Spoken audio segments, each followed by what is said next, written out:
2023ஆம் ஆண்டின் இலக்கியத்திற்கான JCP பரிசை பெருமாள் முருகன் பெற்றார்.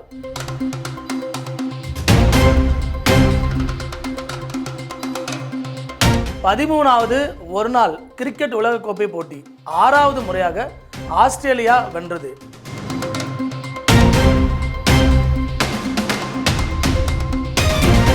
இந்தியாவின் மொத்த உள்நாட்டு உற்பத்தி முதன்முறையாக $4 டிரில்லியன் தாண்டியுள்ளது.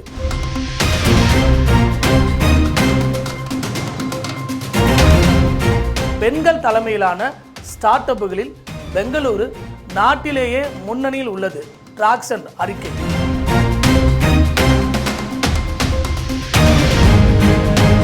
(2022ஆம் ஆண்டிற்கான இந்திரா காந்தி அமைதி பரிசு COVID-19 வீரர்களுக்கு வழங்கப்பட்டது.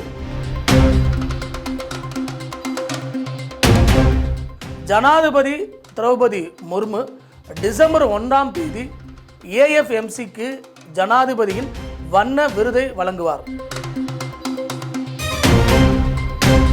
செர்பியா வீரர் நோவக் ஜோகோவிச் இத்தாலியில் தனது 7வது ADP ஃபைனல்ஸ் பட்டத்தை வென்றார்.